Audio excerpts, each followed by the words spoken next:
Hi everyone, Eileen the Video the Fam here. Welcome to this installment in our mini-series on bipolar disorder. Today we are going to go over, hold on one moment. Okay, I had to check something. Today we're going to go over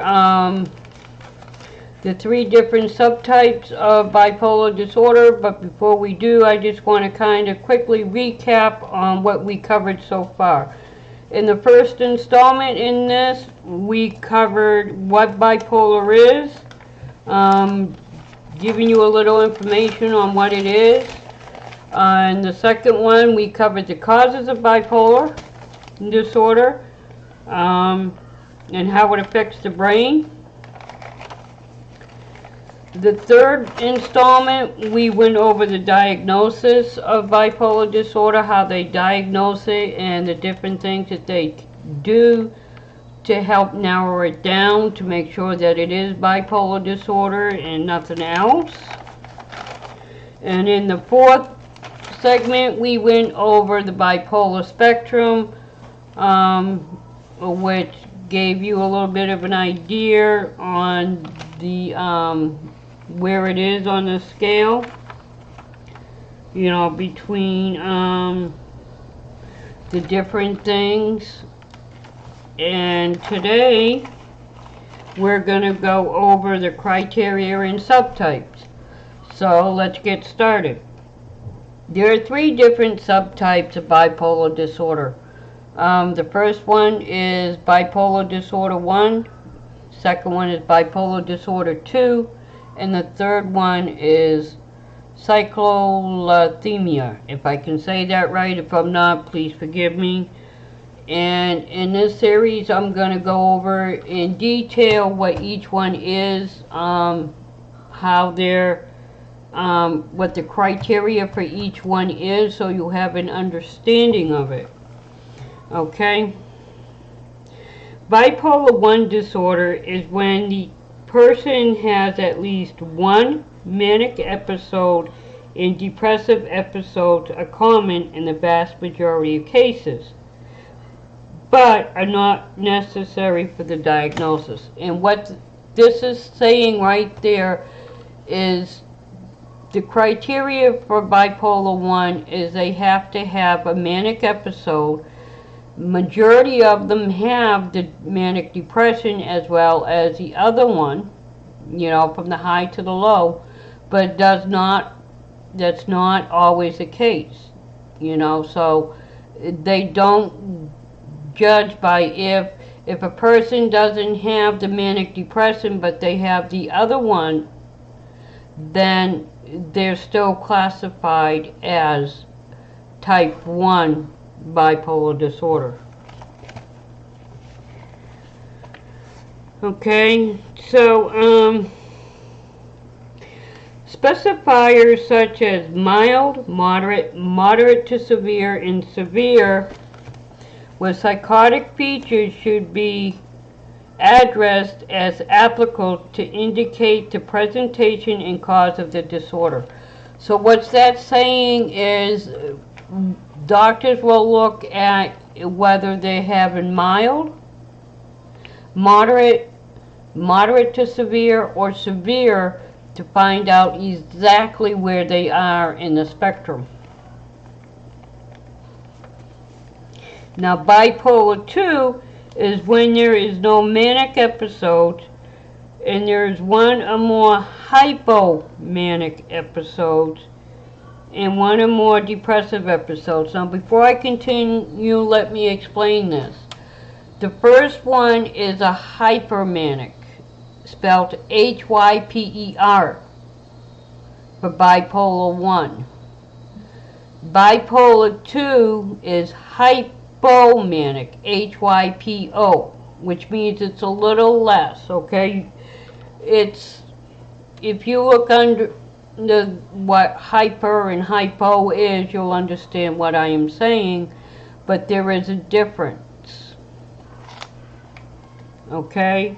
And they tend to have one or more depressive episodes, where the bipolar 1 may not have depressive episodes, but 99% of the times, manic depressive episodes are there. With type 2, the hypomanic episodes do not go to the full extreme as mania does. So it's mania and manic, okay? The first one is full blown. Type 1 bipolar disorder is full blown, okay? Type 2, it doesn't go full blown. It's a little less severe. Okay, for an example, they do not, the episodes in bipolar 2 disorder do not cause severe social or occupational impairment, and they are without psychosis. So, bipolar 1, they have their manic episode called mania, and it's with psychosis. Type 2 bipolar disorder doesn't have the mania. They have manic, which is a little less severe. They have no psychosis, and it doesn't actually interrupt them with their social or occupational life. But this also, knowing this, it makes bipolar 2 more difficult to diagnose, you know, and the diagnosis could take 5 to 10 years, like compared to bipolar 1. Since the hypomanic episodes may simply appear as periods of successful high productivity and are reported less frequently than a distressing, crippling depression episode. So you can see the difference. The third subtitle of bipolar disorder is cyclotyhmia. And that's when a person has a history of hypomanic episodes with periods of depression that do not meet the criteria for major depressive episodes. When relevant specifiers for peripartum onset and with rapid cycling, this should be used with any subtype though. Individuals who have subthreshold symptoms that cause clinically significant distress or impairment but do not meet full criteria for one of the three subtypes may be diagnosed with other specified or unspecified bipolar disorder. Now, what a specified bipolar disorder is when a clinician chooses to provide an explanation for why the full criteria was not met. For an example, hypermania without a prior major depressive episode. And of course, unspecified means that they're not ready to disclose any of that information. And the next not tomorrow, but Monday segment is going to be on rapid cycling. And then there'll be one more episode on that, which is the treatment for bipolar disorders. Okay, so, but before we leave, I want to leave you with this one thing that I do in every session, because this is important to me to let you know. To always remember that you matter to me. You're important and uniquely made no matter what your problem is, whether it's physical, mental, or if you don't have any problems at all. We were made to need each other.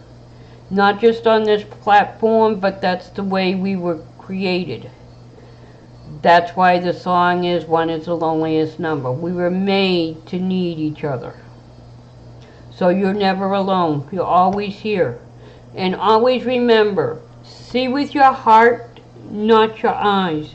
Because when you see with your eyes, you only see the outward appearance. And you could be judging wrongly. When you see with your heart, you see outwardly. You don't look from the outside in, you look from the inside out. so you have a better understanding, and you're able to be there more.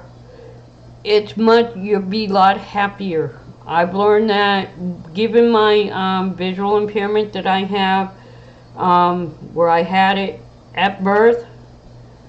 I started wearing glasses at 2, but you know, that's a different story. I've learned growing up how to see people from the inside and not the outside. The outside is judgmental. They go by what you wear, the way your hair is, the way you talk, the way you walk, and they put these labels on you, and they prejudge you without even knowing you. That's not the way to be. Learn to see with the heart, because the heart will see the heart. It sees inside the person. It sees their personality. It sees the real person, not the outside. It's like reading a book. You read a book, you get a book, you look at the cover. The cover may sound terrific. It may look awesome. But you may open the book and start reading, and it's like, no, this book is so boring. And you may not like it. But yet, if you don't look at the cover of the book and you start reading the foreword and the introduction part of the book, you get a better understanding of what the storyline is on that book, and you like it more. Well, we're the same way. When we look at somebody from the outside, that's what happens. We're prejudging before we know the story. When you look from the heart and not the eyes, it's like reading the person's foreword or the introduction to them. You're seeing them for who they are. And you're a lot happier, and they're happier. Because anybody with a mental or physical disability, everybody deserves respect, no matter what. No matter whether you're mentally handicapped, you're physically challenged, or you don't have any type of challenge like that at all. We all deserve the same type of love, understanding, and respect. And that's what these little mini-series about, is to help. So we have a better understanding of what some other people are going through, so that we can live in a better world, because we need more uplifting. We need more being able to share love with people, just by letting them be them and understanding where they're coming from. Because you don't know a person's background.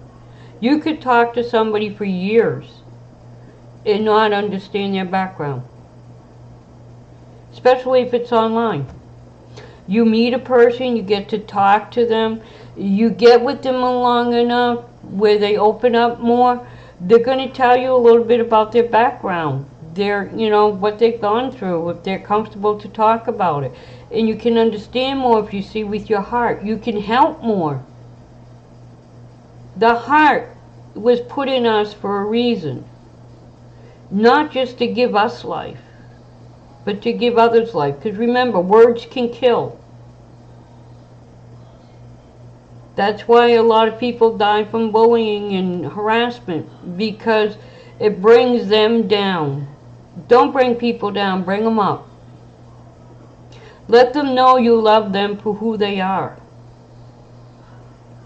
Not for what you want them to be, but who they are, for who they were created to be. Inspire them, encourage them. Lift them up, just like you would want to be lifted up. Okay, so until tomorrow, remember, you matter to me. I love you. Remember to always see from your heart and not your eyes. So, until tomorrow, bye.